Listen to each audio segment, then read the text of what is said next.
Hello and welcome to Performance Marketing Unlocked. We are talking all about the Super Bowl this week. In this episode, we are talking with Kyle Christensen, CMO at Splash, and he has previously worked at Facebook, Netflix, National Geographic, so he is very well placed to talk about entertainment and connecting with his viewers. We're going to talk about when advertisers should be advertising for the Super Bowl and how college football sponsorships have shaken up the marketing game. And don't forget, we only have a few weeks left until PMW Unlocked 2024. It is the most important event in your performance marketing calendar, a 2-day extravaganza event with a star-studded lineup of speakers, multiple different stages, and it's on the 5th and 6th of March. So if you haven't already got a ticket, get one now.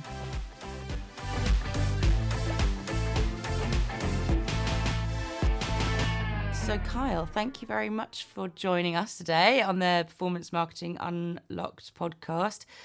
Are you looking forward to the Super Bowl? Are you a big watcher of it every year? Oh yeah, absolutely. As a Broncos fan, it pains me to see the Chiefs continue to try and make it to the Super Bowl, but absolutely. And we'll actually be on the grounds for the week leading up to the Super Bowl in Las Vegas, meeting with our investors and brands and stuff like that. So yeah, it's always fun. Been lucky enough to go to a few, Oh and wow! yeah, it's the biggest sporting event of the year in the U.S. I mean, it's huge. I mean, it travels over to the UK. I think we've got our alarm set for 11:30 on Sunday night to tune in as well. And as we say, it's not just the sporting game, is it? It's the advertising game as well. So lots to be watching for. And we'll get into in a little bit the kind of what brands should be doing, in this kind of lead up to the event. I know you mentioned that you're going to be on the ground the week preceding it, but firstly, just to start us off, which brands will be getting your attention this year, or who are you looking forward to seeing? Yeah, listen, it's probably a little bit of, business related and selfishly, just what I want to look to as a marketer or as a consumer. But of course, all the gaming platforms, I think, as you may have mentioned, former CMO of PointsBet, who was acquired by Fanatics. And, as part of that past life, we're always watching and seeing what the great competitors were doing, the FanDuels, the Prize Picks, the Bet MGM, stuff like that. So, be curious to see how they're showing up. I think if anybody's been watching any sports in the US, you cannot miss those advertisements. So curious to see how they show out. They've always been leaning on sort of, free bets and celebrity endorsements. I would like to hope and see them innovate a little bit more. So keen to see that. And then one of the focuses for us selfishly as a business at Splash Inc. is on partnerships, right? So in the past, we've partnered with brands such as Jack Link's, TaylorMade, the NBA, and charities like Movember. So seeing who's out there from a CPG or a membership or a product POV that we could potentially partner with down the line. I'm always keen to see, obviously, AI. I mean, what's a podcast without mentioning AI? So seeing who's going to show up there. And then, just as a good old consumer, like who's going to make me cry, who's going to make me laugh, who's going to make me say WTF, all of those good things. So, yeah, I mean, it's must see TV both on and off the field. Yeah, I mean, it's interesting that you mentioned partnerships there. I mean, celebrities, it's not a Super Bowl without it just being filled with celebrities. But then we also see a lot of like brand characters come to play then as well. And, we see how that kind of works in the advertising. But let's talk about, you mentioned some CPG brands, and you mentioned earlier about, you're going to be on the, on the ground the week leading up to it. But at this time of the year, how should these brands be preparing for the Super Bowl? In two parts. I think one is obviously you need to land whatever that sales motion is, what you want your consumer to take away, whether that's brand awareness, lead generation, launching a new product, ultimately all driving towards revenue. But I'm curious to see who's got a really compelling idea that extends beyond the Super Bowl. So one of the things that we always think about and really focus on is community. And I think frankly, that's the brilliance of sports and gaming, is that you can do a contest for the Super Bowl, or you can have your friends do a Super Bowl squares contest in a house. Or you could, be a CPG brand and have a great promo to enter into their contest and, all these great things. But like, it's what do you do after that? How do you continue to follow that up and build that? Because that is really the definition of community, that some group of people or some brand or whatever it is you can come back to over and over and over again. And I get, that's the brilliance of sports in general, but I would really look at the Super Bowl as a launching point to continue to have that conversation throughout the year, and that can lead all the way up to the next NFL season. Um, it's very cyclical in how all of these things come together. So, whether it's organizing a Super Bowl themed contest and giveaway to encourage like your community participation, offering prizes that align with the Super Bowl and theme, whether it's the party, the game itself, influencer collaborations like you had mentioned, shareable content. But it all really stems, in my opinion, on following up with that brand promise, right? Because yeah, I mean, I know from experience, you spend a lot of money not only buying that ad spot, but developing the ad, the iterations with the agency, maximizing your surrounding media and all those sort of things. So you really want to deliver on the promise that extends well beyond that moment. I mean, it's interesting because I mean, obviously, everyone really talks about what you're doing leading up to it. It's interesting that you've clarified the bit afterwards as well. The Super Bowl's not just a one-time fling with your consumer, is it? It's a long-lasting relationship. You got to keep up that communication, as we know, is what makes for any good relationship. If we talk about your experiences, you've been a head marketer at Facebook and Netflix and other brilliant entertainment platforms. How does that relate to marketing brands around sports events? Are there any main similarities or differences? Yeah, I think so. I'll talk about two things, one at Facebook and one at Netflix, but it really goes back to what I was just talking about, and that's extending the story. I think I've been coming out of some of these events, with some of the larger brands, and they keep talking about moving into this community space and telling the story and being very relatable as a brand to their consumers versus what I would say is kind of shifting out of the performance marketing era, and relying on some of these platforms to really do the work for you. How have to go back and tell an authentic story. And so, how do you extend that? One of the things that we focused on and showed up in the Super Bowl when my time at Meta was around Facebook groups. And what was so cool and unique about it was these communities. And honestly, literally anything you can think of, there's a Facebook group for that. Yeah. So much so that we almost made that our tagline with our partners at Widen.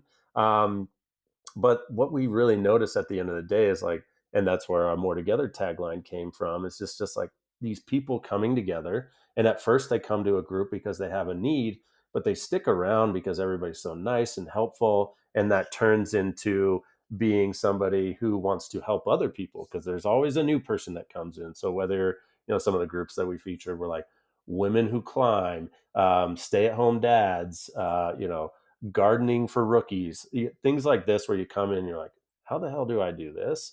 Oh, X, Y, and Z. Oh, great. And then somebody comes in with that exact same question. We were like, well, that's really cool. And then obviously you can continue to tell that story over and over and over again, mapping to the really big media moments that you want to show up. So that's how we thought about it at Meta. And, I think it worked incredibly well. And obviously Facebook groups is a great product within the Facebook app, but I think that extends across a lot of different platforms.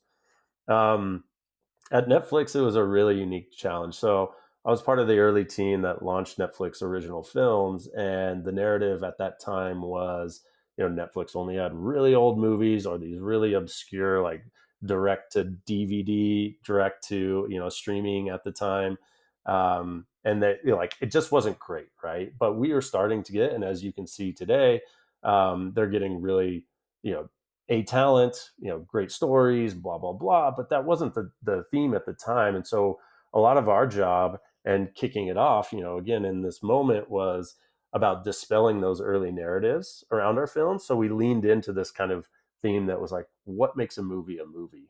And we talked to our talent, we talked to consumers, we talked to critics, and they all had a different answer. But we kind of came back and brought it all together and said, that's sort of what makes a movie is that everybody has their own opinions, and some people want to go see it in the theaters, others want to watch it with their significant other on a couch, and never leave home. But the magic of it all was storytelling. And obviously you can do that at any point in time. And so kind of landing this larger theme of like, we are lovers of movies and we're going to do whatever we can to make sure it gets to the most people, was we used the Super Bowl as a moment to kick that off, but you can continue to tell that story, through the end of time. So those were two examples of how we thought about it from, my past lives. Now, if you're a CPG company, I would just really think through, how does this extend to March Madness, to golf majors, to the next NFL season? Like, what's that story to tell? Um, I was just recently catching up with my old CMO at National Geographic, who's now the CMO at H&R Block, and she had a great answer to more or less this question. And she's like, "Listen, it's tax season. We want people to sign up and use our platform, of course, but what we do afterwards is follow up with those people who got a nice tax return, say, hey, what'd you do with that?"